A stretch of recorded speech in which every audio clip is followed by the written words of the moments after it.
Baik.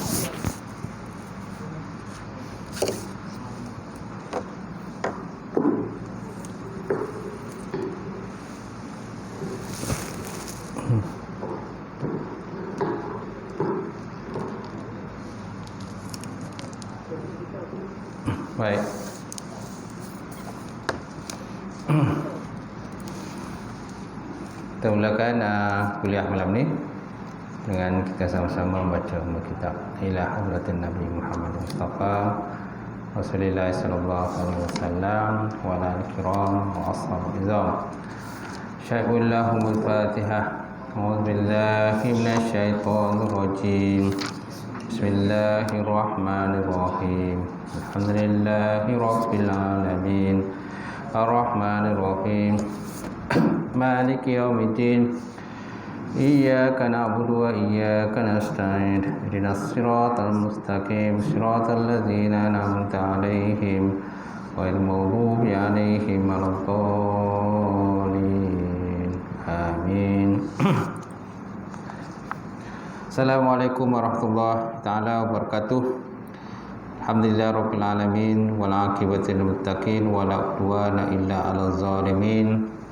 Asyhadu an la ilaha illallah wahdahu la syarikalah wa asyhadu anna Muhammadan 'abduhu wa rasuluh. Allahumma shalli wa sallim ala sayyidina wa nabiyina wa maulana Muhammad wa ala alihi wa sahbihi ajma'in.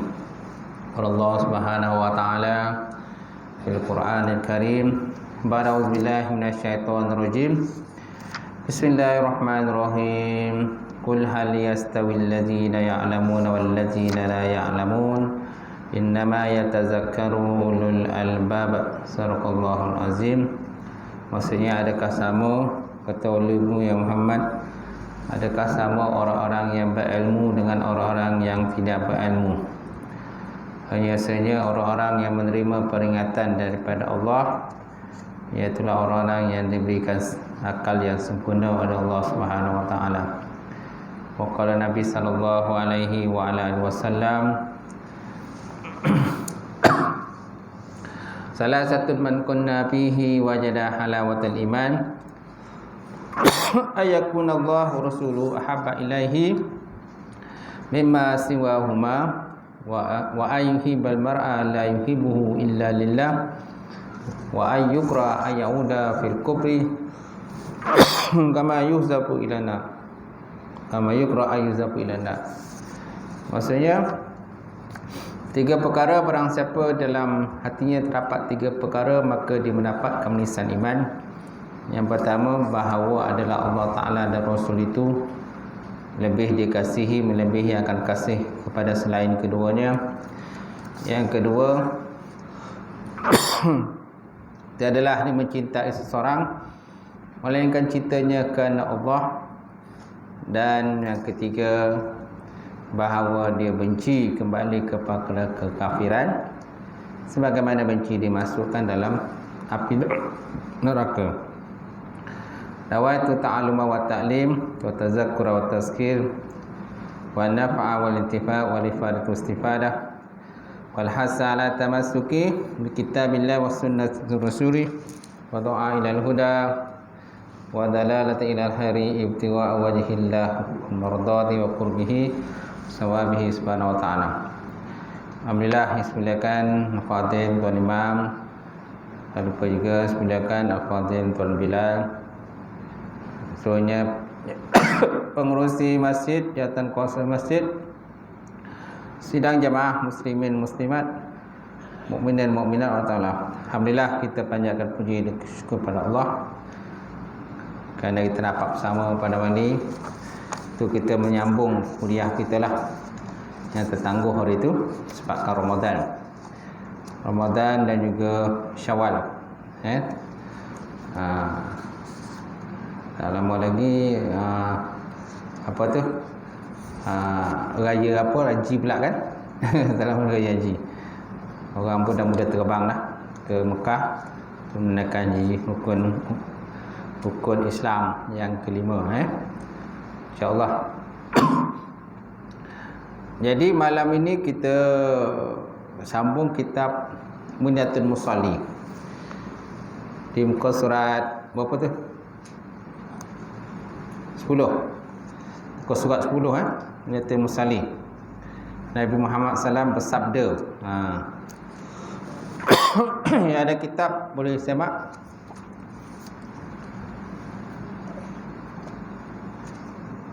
Saya bawa Jawi lah. Rumi pun saya ada juga kat tangan saya.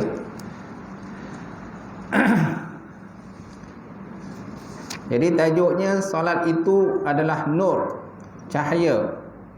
Sabda Nabi SAW, bermula sembahyang itu adalah nur, cahaya.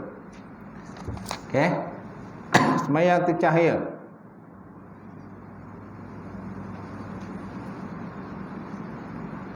Okey, berdasarkan pada hadis lah. Sabda Nabi, atuhu syatrul iman.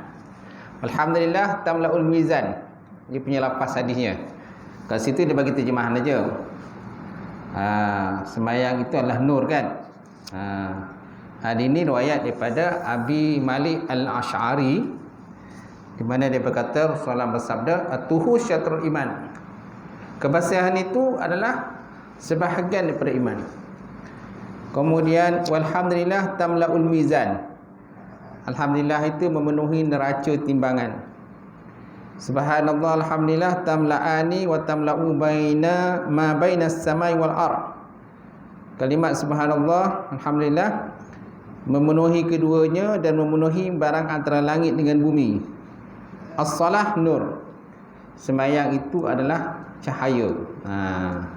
Sembahyang itu adalah cahaya. Dalam kitab Rumi itu sikit sangat dia bagi. Dia kata sembahyang cahaya, nur kan, sampai situ je. Sebenarnya hadis terpanjang.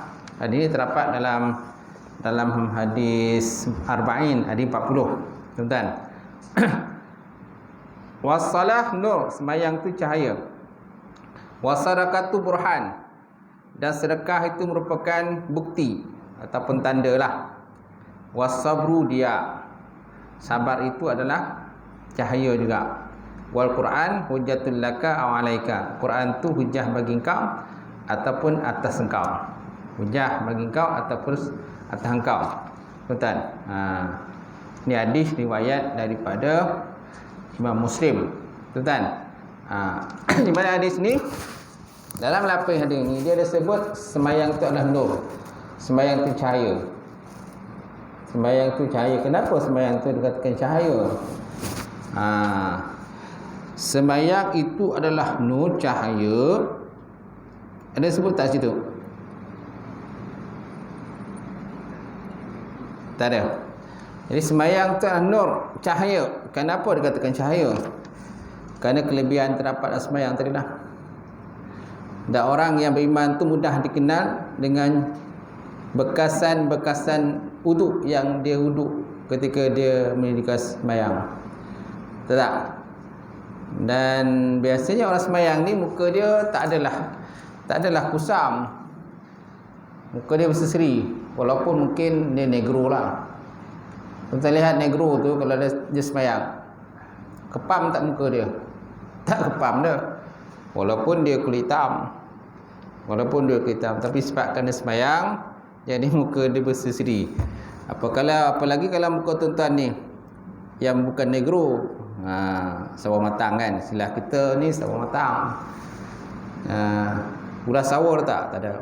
Kau ulas sawah matang kan. Dan ada kita ni yang muka dia putih lawa kan. Jadi semua itu adalah kesan daripada kita mendirikan sembahyang dan juga kesan daripada kita mengangkat duduk. Macam tu. Itu dikatakan sembahyang tu nur ataupun cahaya. Dan kita boleh membezakanlah orang yang sembahyang dengan orang yang tak sembahyang. Orang yang sembahyang biasanya dia akan menanti-nanti waktu solat. Orang yang tak sembahyang dia tak tahu je. Dah azan ke tak azan pun dia tak tahu je. Contohlah kalau kita berkumpul lah dengan adik-beradik kita kan. Kita kumpul dengan adik-beradik kita time raya. Kita tengoklah mana yang sembahyang mana tak sembahyang. Yang jenis sembahyang ni Dia akan sibuk tanya, dah matuk sembahyang belum? Dah azan ke belum? Nak ke sembahyang kat mana? Ni sembahyang ni menghadap ke mana ni? Kiblat ni belah mana? Kan? Ada tak telakung? Penjam-jam. Ada telakung tak penjam? Ada tak sejadah? Penjam macam mana nak sembahyang? Ni nak angkat wuduk kat mana ni? Ada air tak? Tu kat sembahyang. Dia sibuk bertanyalah. Orang tak sembahyang, dia tak ada sibuk nak tanya dah. Dia tanya banyak aku mau buat kuih tahun ni, kan? Tahun ni banyak tak buat kuih. Anak balik ke tak balik? Dia akan sibuk bertanya tentang bab dunia lah. Bab dunia. Dia tak ada sibuk tentang bab akhirat. Itu dia kata sembahyang tu nur, sembahyang cahaya. Jadi kat situ perbuatan-perbuatan hamba tu kita dah nampaklah perbezaan lah. Sebersikit lah kat situ. Malahan mungkin bukan sebersikit, banyak lah kan. Dia tu. Itu mereka sembahyang tu nur ataupun cahaya. Dan akan ada hadis di belakang nanti. Jadi at-tatur iman, kebersihan tu sebagai beriman. Kemudian alhamdulillah tamlaul mizan, kita ucap alhamdulillah itu memenuhi timbangan. Pemasuk memenuhi timbangan, maksudnya pahala dia. Pahala kita mengucapkan alhamdulillah itu memenuhi timbangan besok di akhirat. Kemudian subhanallah alhamdulillah tamla'ani wa tamla'u ma bainas samai wal ard. Kalau kita sebut subhanallah alhamdulillah pula memenuhi keduanya dan memenuhi barang antara langit dengan bumi. Masya-Allah. Besar pahala kan? Kita hanya sebut subhanallah alhamdulillah saja. Lapanya tak banyak pun, sikit je. Tapi pahalanya tu besarlah. Insya-Allah Subhanahu Wa Taala. Sebabnya bila kita orang kata masa kita free, kita masa lapang-lapang tu sebutlah. Ucaplah tasbih subhanallah. Subhanallah, alhamdulillah. Kemudian sembahyang tu nur tadi. Kemudian wasadaqatu burhan, sedekah tu adalah burhan ataupun dalil tanda orang yang beriman. Kerana orang beriman ni dia dalam bab sedekah rajin. Orang tak beriman, munafik, dia memang kedekut sah dalam bab sedekah. Malahan berkira-kira dalam bab sedekah. Kemudian wasabru, dia sabar itu merupakan sinaran ataupun cahaya juga, dan Quran tu hujah bagi kau ataupun atas kau. Tu dia punya lapas hadis lah berkenaan sembahyang tu adalah nur. Jadi mana-mana kata nur tu diambil pada hadis tadi.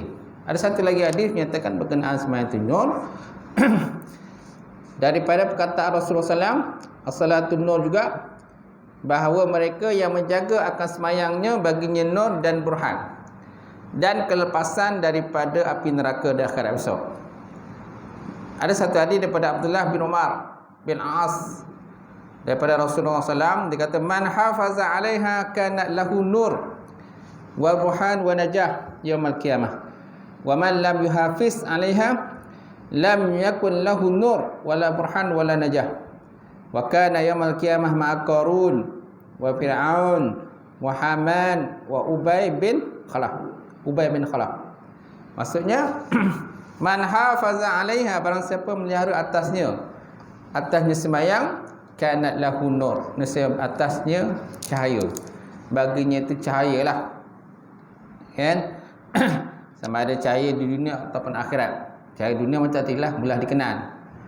Cahaya akhirat besok maknanya pahala puasa sembahyang tadi akan diumpamakan seperti cahaya. Cahaya, dalam kubur pun cahaya. Kemudian wa burhan, dan bukti, wa najah yaumil qiyamah, dan juga kelepasan daripada api neraka.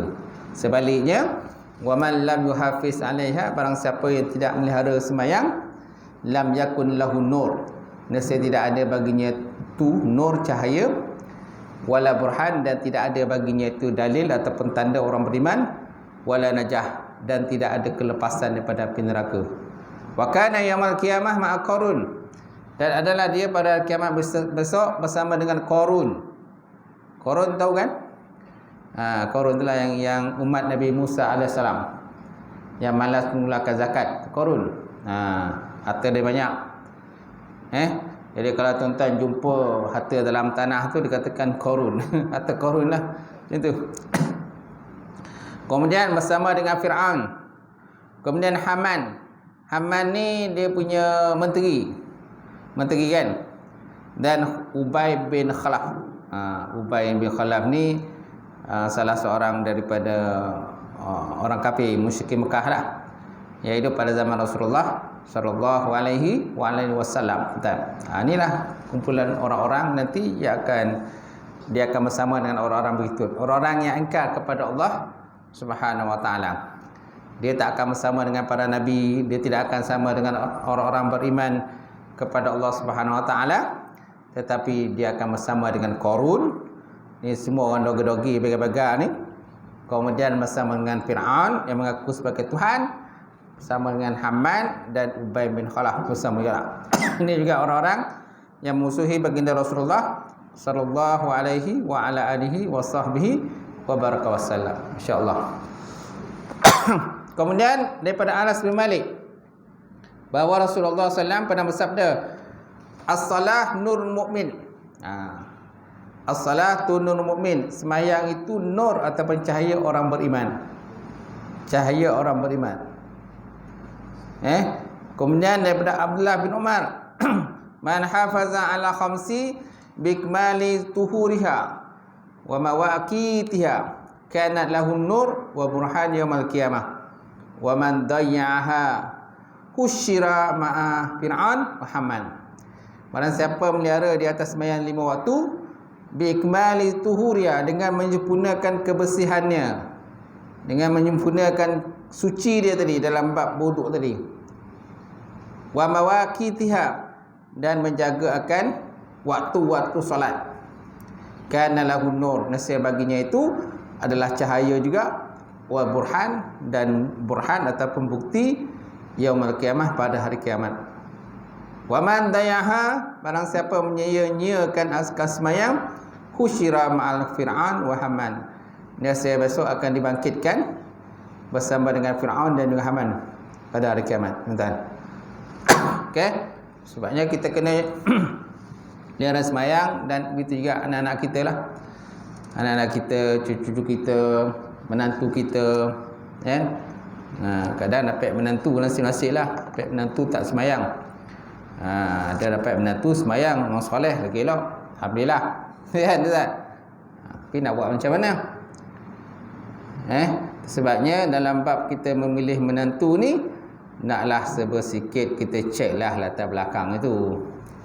Semayang ke tak semayang, taat ke tidak perintah Allah Subhanahu Wa Taala. Sebab apa? Dia nak nanti, ialah kalau dia nak menantu lelaki, sudah tentu dia nak jaga anak kita pula besok, anak kita perempuan. Kalau menantu kita perempuan kan, anak kita alhamdulillah lah, kalau anak kita semayang dapatlah pimpin dia. Kalau tak dapat, anak kita pun tak solat, menantu pun tak solat, parahlah je. Kalau ada dua solat lagi elok. Sebabnya dalam bab fikah tu, dalam bab munakahat, kan, dia ada digalakkan kita pasangan yang nak kahwin tu mestilah kalau boleh sekupu. Sekupu, apa mana sekupu? Sekupu ni ada 3 lah, ataupun sepadan. Dia ada 3. Satu, sekupu dalam bab agama dan juga akhlak. Yang kedua, sekufu dalam bab pekerjaan.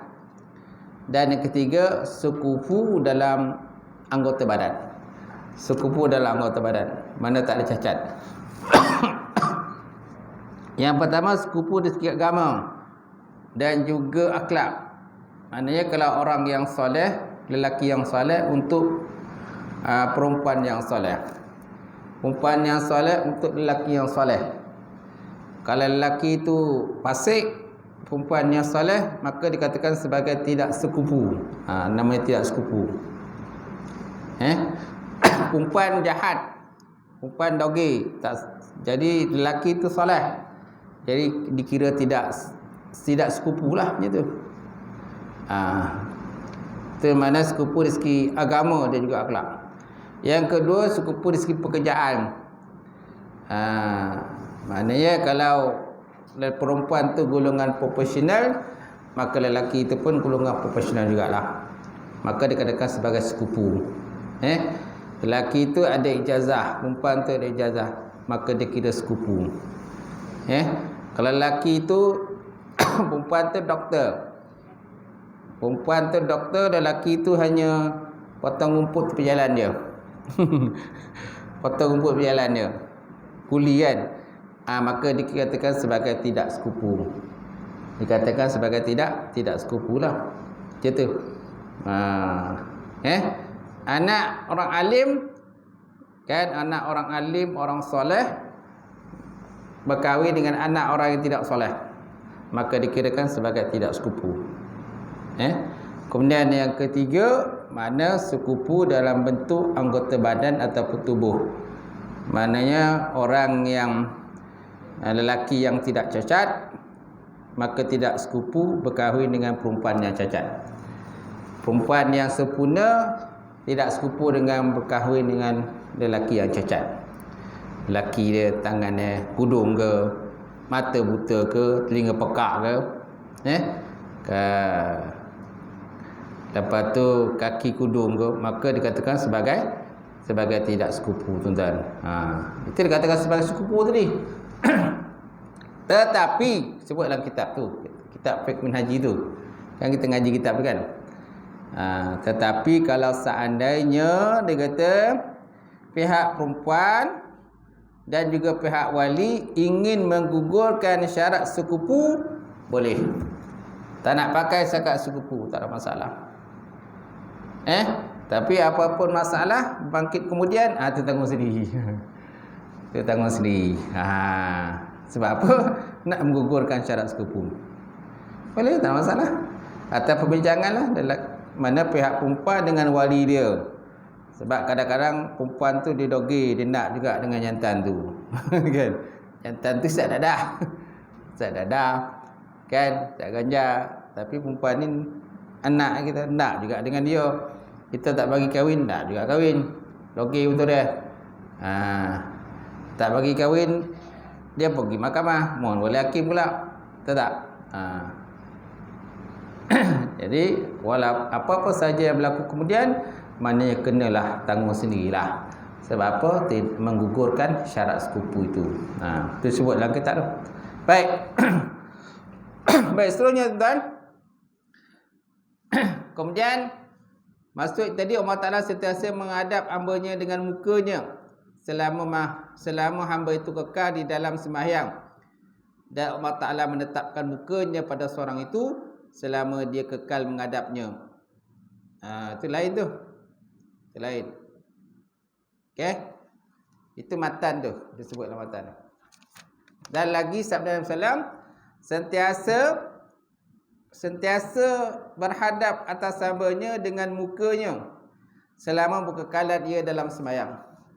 Dan bahawasanya Allah SWT mendirikan mukanya kepada seorang kamu selama ada dia berkekalan berhadap ia ke atasnya. Itu mana hadis tu tuan? Kalau ikut daripada syarahnya, hadis daripada Abu Zar bahawasanya Rasulullah bersabda, dia kata la yazalullahu azza wa jal mukbilan ala abdi fi salatihi ma lam yattafid fa iza sarafa wajahu in sarafa wanhu. Maksudnya Allah SWT sentiasa berhadap atas hamba-Nya dalam solatnya selama tiada berpalingnya daripada solat. Maka apabila ia berpaling mukanya, maka Allah Ta'ala pun berpaling daripadanya. Berpaling daripadanya. So, maknanya dalam solat kita menumpukan sepenuh perhatian lah kepada solat kita. Jangan duk pusing sana, pusing sini. Kecuali kalau orang tak waras lah. Ada kadang-kadang dia tak waras kan. Dia tak berapa sempurna akal dia. Dia semayang dengan kita.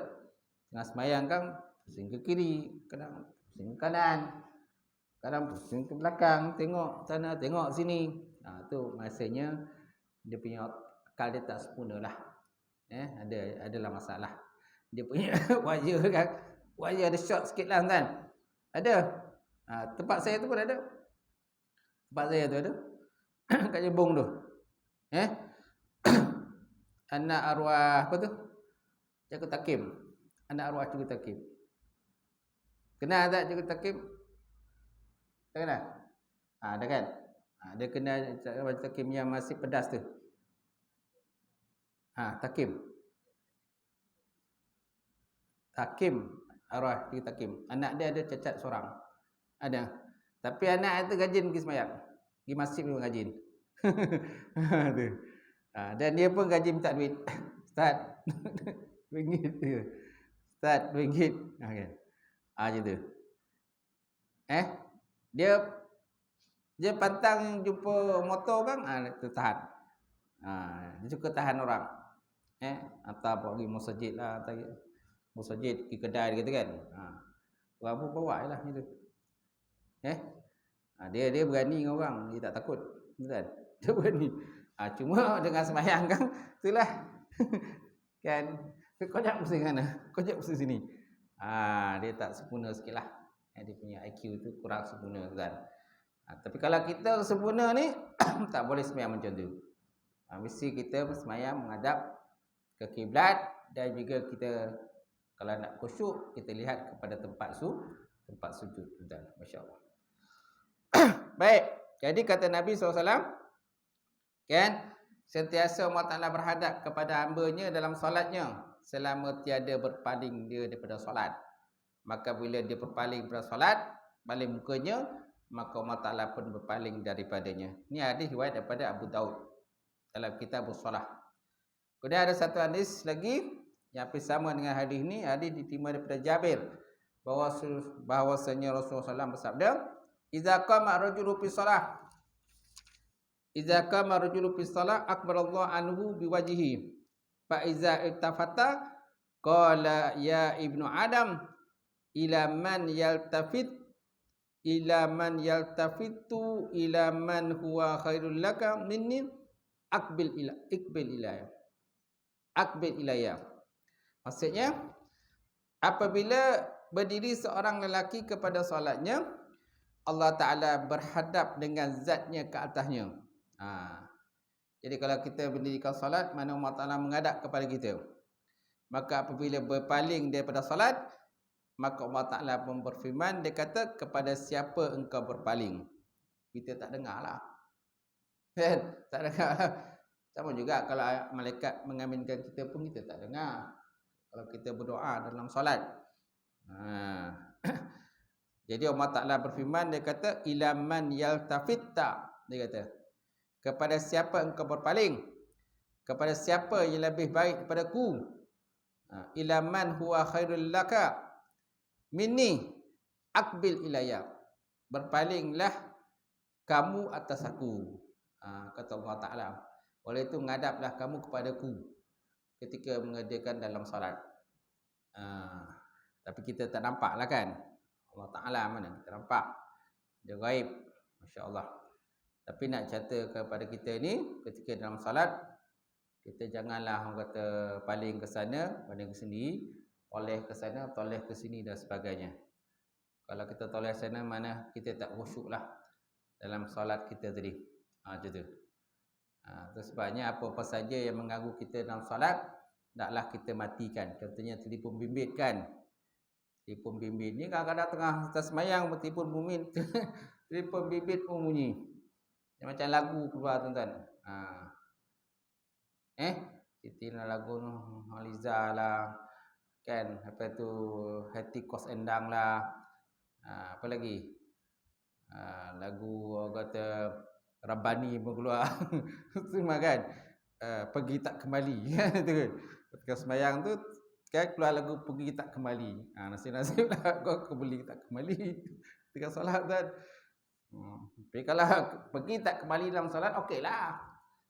Okeylah tu. Pergi tak kembali dalam solat. Baik, seterusnya. Tapi mengganggulah orang lain.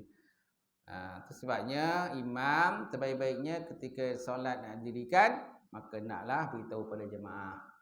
silentkan telefon bimbit. Ataupun contohnya matikan terus, ataupun letaklah kat mana-mana kat belakang. Sebab apa? Kita nak solat. Baik. Ni terutama sekali ketika jemaah ramai lah. Ketika hari Jumaat. Kan Jumaat kan ramai kan? Macam-macam yang datang Jumaat ni. Kalau sikit, kalau time jemaah ni kita kalau maghrib ni biasalah orang tu je datang balik-balik. Jemaah itu ramai. Macam-macam orang. Budak-budak kecil pun datang. Baik, seterusnya. Kemudian, dan lagi sabda Nabi tadi, sentiasa Allah Ta'ala berhadap atas hambanya dengan mukanya selama berkekalan ia dalam sembahyangnya. Okey. So, apa maksud dengan muka? Kalau sebut dalam dia punya syarahnya, dia kata, yakni dengan rahmatnya. Maksud dengan muka tadi, Allah Ta'ala datang, berhadap kepadanya dengan rahmatnya dan limpah kurnianya. Kemudian lemah lembutnya. Dan buat baiknya, kebaikannya. Kemudian selama berkekalan dia dalam sembahyang. Bermaksud selama berkekalan dalam sembahyang, yakni selama mana seorang itu berada dalam solat. Selama itulah Allah Ta'ala memberikan rahmat kepadanya dan berbuat baik terhadap dia. Maka apabila berpaling dia dalam solat, berpaling Allah Ta'ala daripadanya. Dan termasuk dalam pengertian kekekalan itu bahawa diciptakan dengan sembahyang yang lain. Termasuk dalam pengertian kekekalan dalam solat itu, maksudnya dicipta dengan solat yang lain. Mana habis solat nanti, dia dah bercita-cita untuk datang mengerjakan solat yang lain pula. Contohnya kalau dia dah habis solat maghrib, dia bercita-cita untuk datang pada solat isyak. Habis solat isyak, besok pula, subuh pula. Dia dah bercita-cita untuk mendirikan solat subuh secara berjamaah. Kalau tak berjamaah, buatlah sembahyang seorang dirilah di rumah. Kalaupun kalau tidak pun berjamaah dengan suami, dengan anak sisi, anak-anak dan sebagainya. Baik, kemudian dan bahawasanya Allah Ta'ala mendirikan mukanya kepada seorang kamu. Dan bahawasanya Allah Ta'ala mendirikan mukanya kepada seorang kamu selama ada bekalan berhadap ia ke atasnya. Habis. Baik,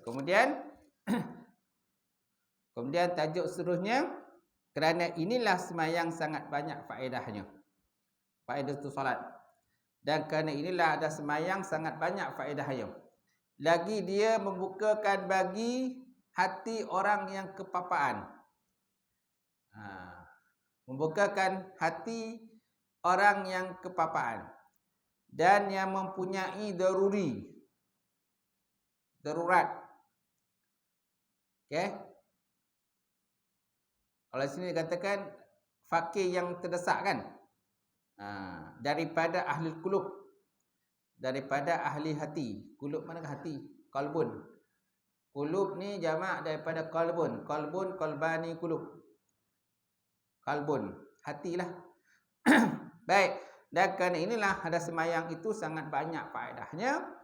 Lagi antara faedahnya ialah membukakan bagi hati orang yang kepapaan, mengalami kepapaan, kesusahan.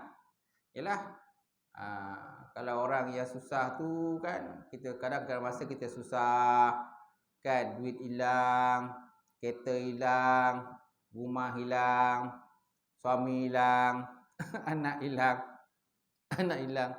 bini hilang. Katalah bini hilang. Kan susah hati kan? Susah, bini tak balik-balik, mana tak pergi kan? Ataupun suami tak balik-balik, risau, mana pergi suami? Anak tak balik-balik, anak hilang, buat report polis. Dah 3-4 hari tak tahu gimana kan? Secara dia sembahyang lah. Sembahyang. Solat hajat. Tu dia kata tadi.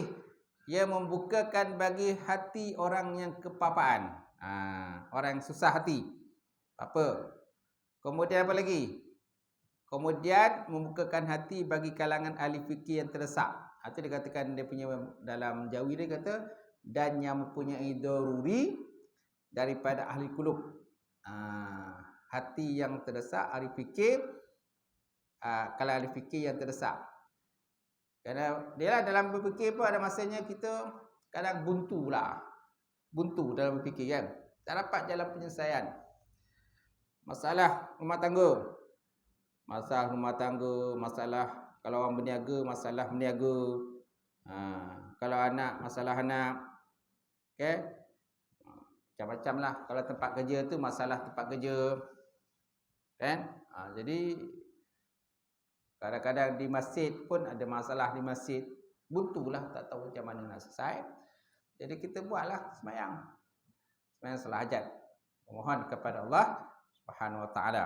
Itu tadi kelebihan sembahyang tadi. Membukakan pintu hati bagi orang yang mengalami kepapaan dan membukakan pintu hati dari kalangan ahli fikir yang terdesak.